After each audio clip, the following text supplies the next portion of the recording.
Hello and welcome to episode 42 of Pixel Sift. I'm your host Gianni, and with my co-hosts Mitch and Scott, we dig into the culture and the issues of gaming. Say hi, guys. Hey. Hey. Mitch has got extremely loud, super fancy headphones on that he's regretting now. And I was trying to work in a joke about your mustache not being there. There's no anymore, mustache. We're not talking about that anymore.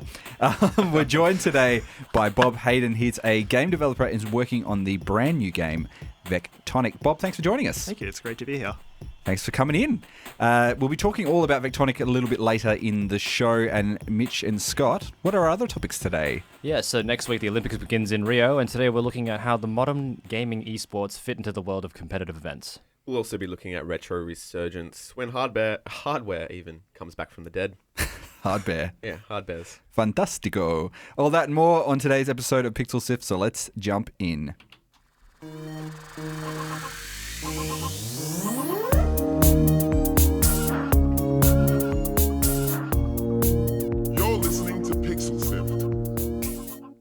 So the question of whether esports has a place amongst the likes of international competitions such as the Olympics has come in conversation yet again. While we here at Pixel understand the full well that the types of skills and rewards that are up for grabs in the digital arena, but while viewership and interest seem to be dwindled with traditional sports, could the introduction of esports to the Olympics bring the much-needed boost to global sporting competition? There's already plenty of sports in there that people are, not Really that au about. fait about. Yeah, they're like, why does X sport deserve to be in the Olympics? And well, it just seems like in the past few Olympics, starting with Beijing, I think that one of the main focuses were the lack of people there and the lack of people actually going and the lack of people actually watching. And that was one of the main focuses, and that's one of the main controversies, I guess, other than the fact that the host country is usually never ready. And it's also actually one of these things that tends to be basically catastrophic to any economy that hosts the Olympics. Beijing, it cost them a stack of money to get ready. Mm-hmm. Athens, they're complete. All the stadiums that were purpose built, a lot of them now actually being used to house refugees from the Middle East, actually, which is good. But they didn't do good for their economy. But the problem there seems to be that it's always cities and countries that really shouldn't be doing the Olympics or shouldn't be spending a lot of money on such things are. I think that's more of the issue. Well, I mean, that's the thing about Rio as well. Obviously, people are saying that, maybe they aren't properly prepared, but it happens for every Olympics. We said this about the Sydney Olympics as well, which happened in 2000. So, but the relationship between video games and traditional sports has always been a little bit weird. With the Olympics in particular, focusing on a particular event, it's I guess the only real gaming thing we've had so far is Mario and Sonic on the Wii, and really, who cares about that?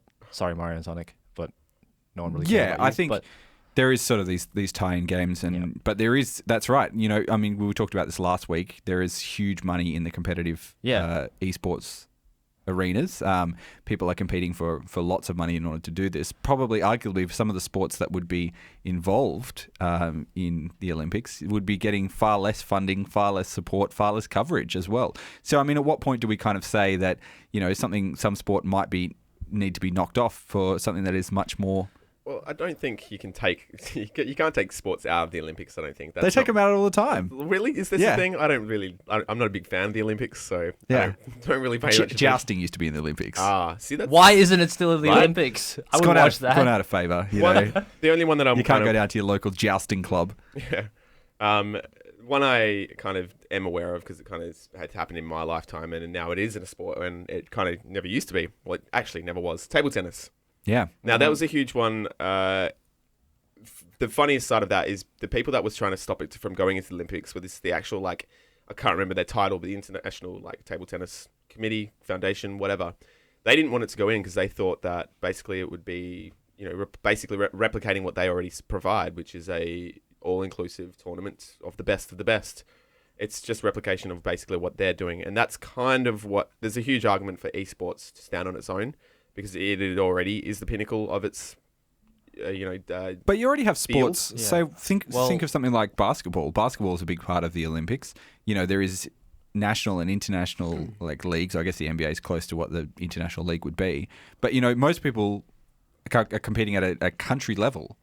And that's how you would have it for the Olympics. We have all these different teams where people play from all over the world in esports. But why not having Australia represent Australia the as country of country, like it's the countries coming up against each other specifically. I think that's the concentration idea behind the Olympics. I'll give you an example of the esports actually making into an athletic event, and this is the X Games.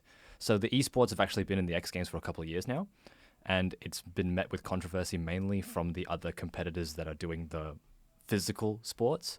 But the X Games is an interesting animal because the X Games includes motorsport as well, and that has no place in the Olympics.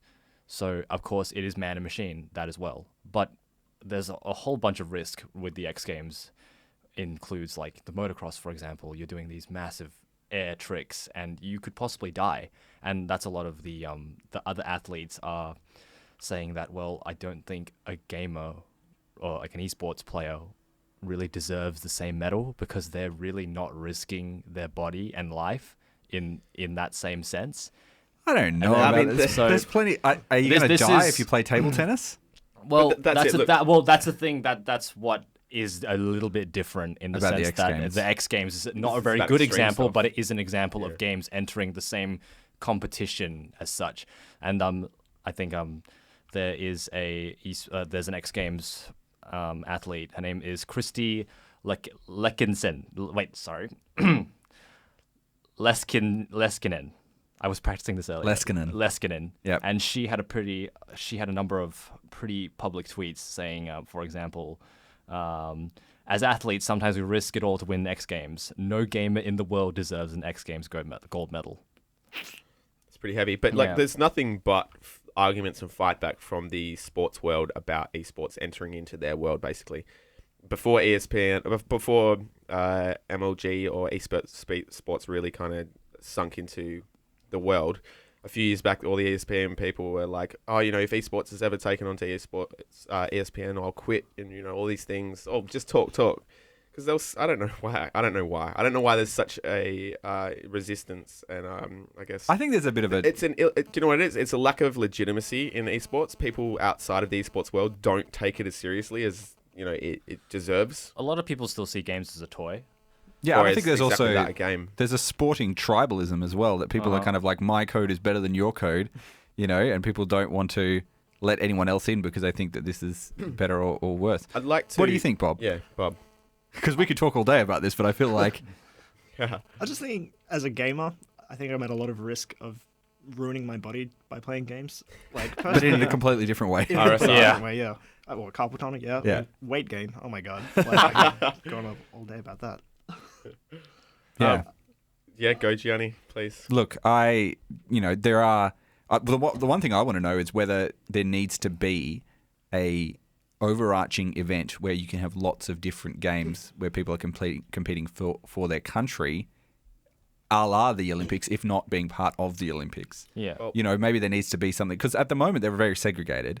You play one game and that's kind of it, and you only go to that tournament and that's it. But maybe there needs to be an event where we have like a lot of different games playing together on one big thing. It's like one team and 5 games. I will say, one team, 5 games. On this topic, just regardless of what we think, in February, the South Korea-based International Esports Federation requested information from the International Olympic Committee, the Olympics' main governing body, on how to apply for inclusion. They put in a response in April, and the application will begin in December. So we will find out whether or not it'll be. Wow. But I'm pretty sure it took like 57 years for table tennis to enter into the Olympics. And I also just want to draw attention to a comparison to soccer. Yeah. And the way, or football if you're that way inclined, and FIFA. So we have our World Cup and whatever, and not even that. We have a couple of different kind of world international games that are played, and tournaments are held. Not all players get to play that because of their main gaming interest, their main playing interest. Sorry. So with FIFA, FIFA doesn't have to necessarily let players go. The club doesn't necessarily have to let players play. So it's got to do with interests. And I'll also say that Olympics is held at the same time as Dota 2's The International. So that's a whole thing there. Well, they could shift that a bit, surely. Oh, you could, but maybe. I mean, it's competitive. There we go. Coming right up against it. Well, maybe you could just merge them together. I would like to see viewer numbers between the Dota Internationals and the Olympics. I would really like to see. Yeah. Like the total viewers of the Olympics and the total viewers of Dota International. Olympic viewers have been crashing over the last years, and they need something like esports to invigorate it. Let's jump into our next topic. Drop mic, that's it. Boom. Let's jump into our next topic. Pixel Sift. Pixel Sift. No, seriously, Pixel Sift. No, seriously. Pixel Sift. Bob Hayden still joins us in the studio here. Hi. Vectonic is a brand new game that you're working on, Yes. which is a vehicular combat game. You've got a particular term for the type of vehicles, though, haven't you? Oh, they're verticraft, yeah. Verticraft. Not Now, hovercrafts, verticrafts. can you tell us Nice. a little bit about your game and how do you play it, and what was sort of the inspiration behind it? Yeah. It's a multiplayer combat game. I designed it around friends sitting on a couch together. Everyone has a controller. Other, gang beasts, mount your friends, that sort of stuff. And yeah, inspirations I've drawn from it, I guess, would be dive kick primarily. I think. Just a simple up and down There's motion, up and down, and I like dive destroy kick the very enemy. much. except you've had like forward and back Yeah, and boosts as well. Yeah, I mean, I'm and taking down. it out of the second dimension into the third dimension, so we need these extra things here. That's right. Very innovative. You, tell me a little bit about when you're making a game like this, and why was it important for you to design a game that was played on the couch with friends in like a sort of local co-op or competitive? Yeah, they're absolutely just the kind of games that I enjoy the most, and I've got the most fond memories with, like sitting with friends at a party, and like, I don't know, I can sit online and play against a stranger, but if I'm there next to someone, it's just so much more memorable, and I want to create that sort of an experience. What are some of the things, I guess, that, having people next to each other when you're playing these games that you just don't get when you're playing online? What, like, I know you mentioned a little bit there that you can play against someone randomly, but, you could play against your friend who's in their house and you maybe can't get over to the same place. What are some of the things that you just think are better about that? The trash talking feels so much more real face to face. Yeah. You can, I don't know, you can slap a controller out of a friend's hand if you feel like being that kind of person. But Is that a mechanic? well, I guess it would actually impact the gameplay. Yeah. Use the 6-axis and get Yeah. like, some of the drop. Get him out of There here. seems to be Coming quite a soon, lot of Coming soon. there seems to be quite a lot of popularity for that. Exactly that ideal of gaming in Perth and Australia in general. Even a lot of the games that we've covered in the last 12 months have been exactly that localized multiplayer kind of stuff. Couch games, very popular. As Aussies, we love our banter, and when you're face to face, it's just that much better. Yeah, and I mean we have awful internet as well, so it makes sense. Yeah. Yeah. Do you- Make games that work with that. Do you think it is also probably born out of like necessity as well, that there are only going to be so many big competitive games and multiplayer games, and if you're at the small indie level, trying to make the next big multiplayer game is a big ask. Not impossible, but very difficult. Does it make more sense just to make a local game? Yeah, I guess. I am looking now at making it online as well, but like the focus of the game is local multiplayer. Yep. That's as I learn more about network code, I guess. Just add it in as you go along. Yeah. Just a little bit of feature creep while you're there. Yeah. Just chuck it in there. Every Now, other indie dev has. Yeah. Why Yeah. not? Now, one of the things that really kind of is really striking about the game is sort of the visual design. And correct me if I'm wrong, it really does look like the old laser vector displays Yeah. of the arcade era of asteroids and things like that. Why did you go for a design like that?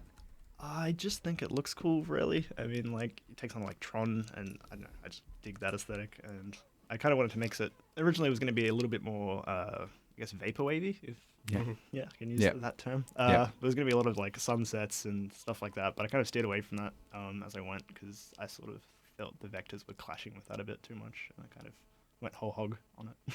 And I mean, I guess one of the things that's really interesting to me is the way that you've kind of integrated the way that the soundtrack actually fits in with the game, and you've got kind of like a pulsing background that beats in time to the music. Why did you choose the music and the aesthetic of the way that you did? Well, when I started off making the game, I was trying to go for that sort of dark synthwave look, a la Tron or whatever. But as I like went on with it, YouTube does that thing where it changes the music you listen to, and eventually it just drills you down this little rabbit hole. And suddenly I found myself listening to a lot of this genre of future funk, and it was a lot more upbeat and happy than the dark, like moody synthwave I was listening to. And I was like, you know what? I need this positivity in the game just to keep me going. And I put that in, gave this whole like disco flair, I guess. It does. It really comes across, because if it was just the visuals on their own, although they are amazing, it looks great. Tron's perfect. That's exactly what popped into my head. And also all the artwork that went with Far Cry Blood Dragon. All of that just instantly popped in my head. But like beautiful. But on its own, yeah, it has this kind of like, you know, sci-fi 80s, you know, some danger to it, but with the soundtrack, which I absolutely loved, and I could just imagine myself playing it for hours quite happily, listening to the music and loving it. Just brings it to this like, yeah, happy multiplayer ready kind of zone, I guess. Cool, thanks. How did you get the artists on board to work with you on the game, or what was the process of actually getting them in there? Yeah, I just reached out to them on SoundCloud, messaged them privately, and asked, hey, would you like to be involved in this game? I'm making it.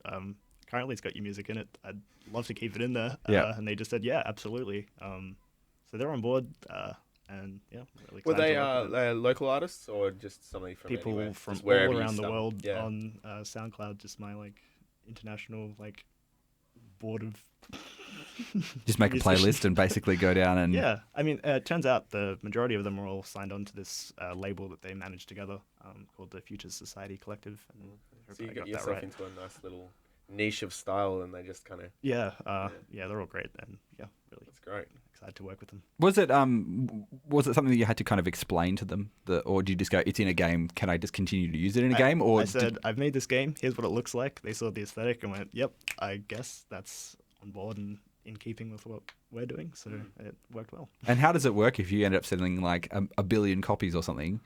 Have you signed up an agreement or We something? haven't talked that yet, but I'm probably going to go down the route of just shared Revenue like, share. Yeah, Mm. because yeah, Safest at the moment. yeah.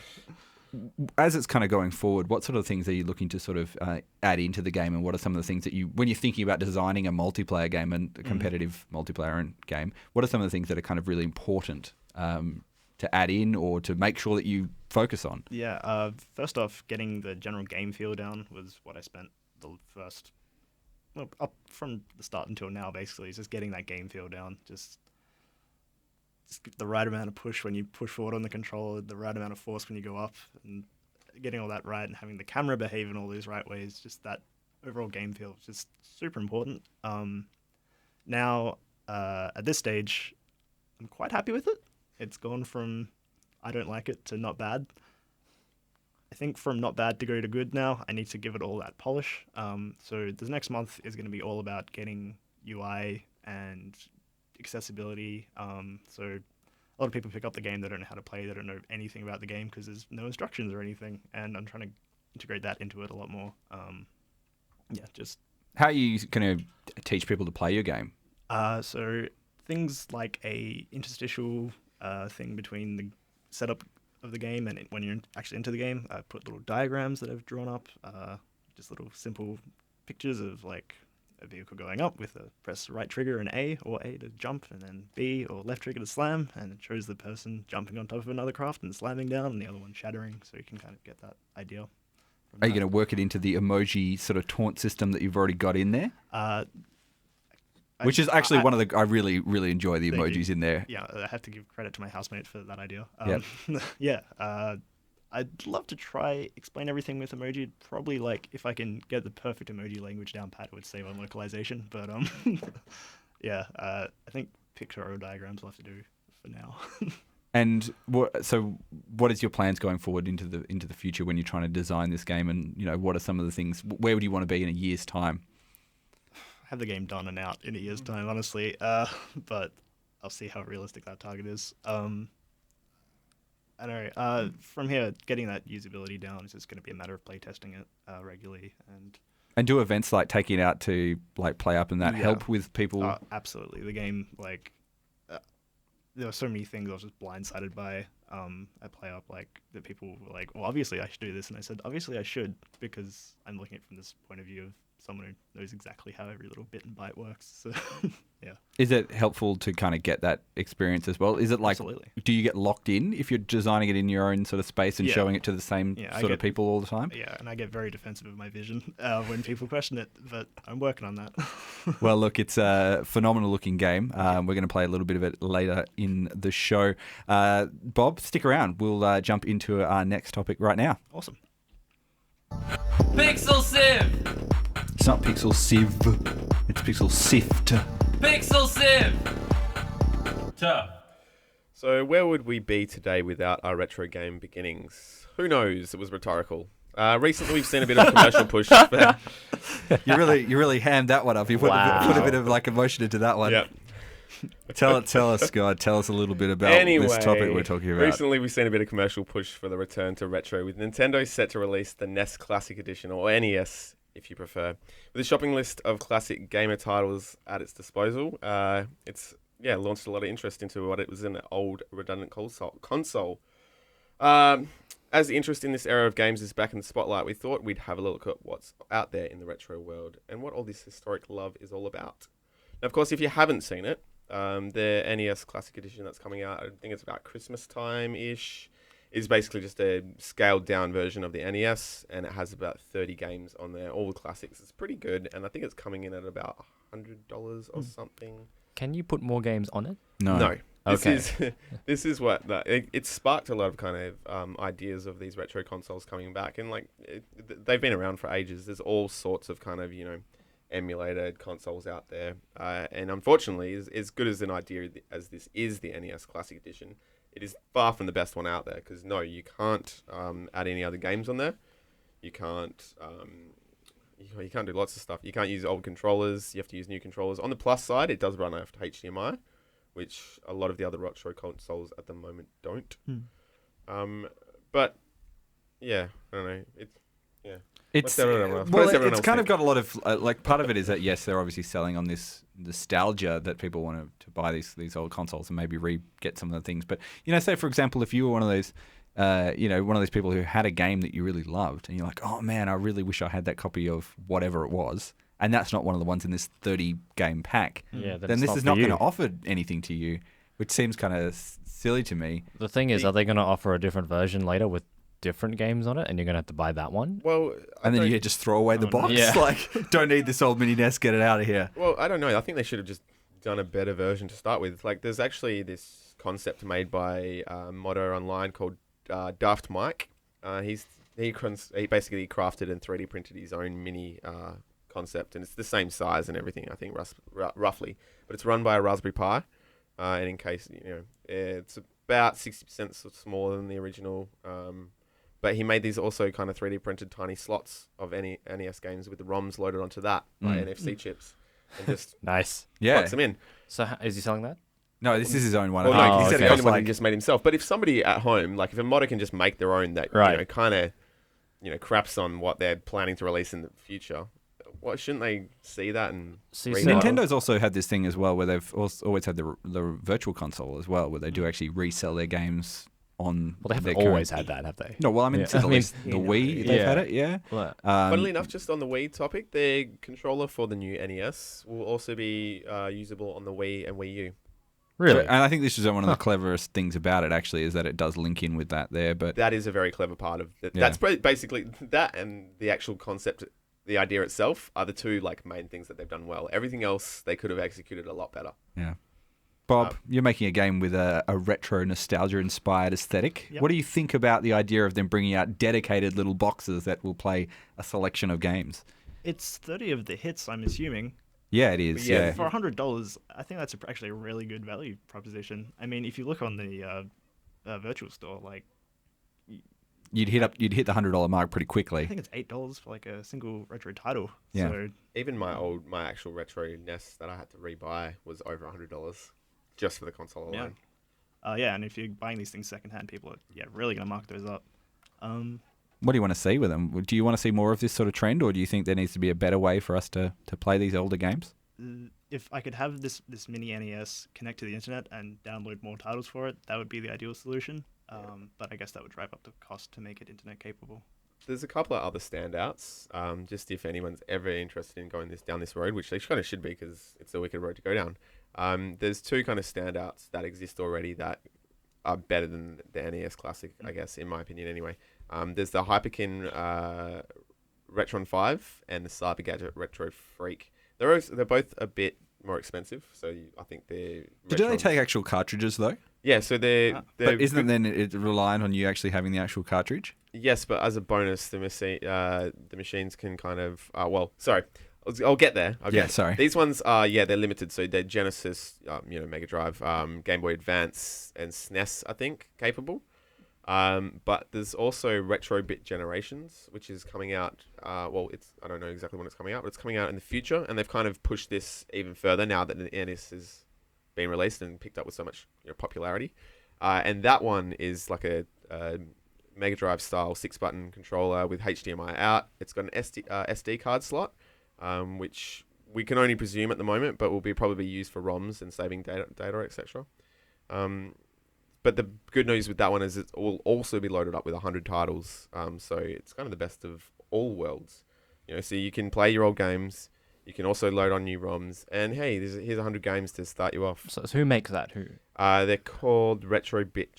Retro Bit. I think Generations is the actual model number. Right. But this isn't out yet. And I haven't heard much apart from what I just told you. I remember there was a handheld version of, I think a Nintendo 64. I think was it, and then you could put the original cartridges into it. Yeah, was it something like that? Right. Ben Heckendorn does. He works for a website called Element 14. They do a lot of electronic. But this was an actual gadgets. product that you could sell. It wasn't like a one of a kind. Was it? It was like a product. It was something you could buy. I'll see if I can look that up. But anyway, he does a lot of those custom mods where they do build like a portable Commodore 64, or so they bought a portable Atari or any of these things, and they can accept the original cartridges because obviously electronics have gotten so miniaturized now. You can run a SNES on the size of a postage stamp, basically. It doesn't need the size of all of these. Well, this is bits why I and pieces of enjoyed hardware. that Daft Mike's idea so much, is because he's put probably the best tool for this kind of emulation stuff, the Raspberry Pi, into a little console.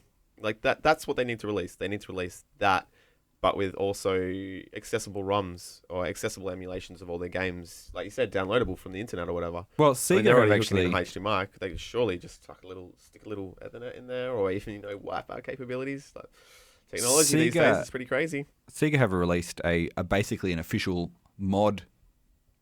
Basically an emulator for their Sega Genesis and I think Mega Drive games that you can buy on Steam, and each of the individual games are like $1 DLC effectively.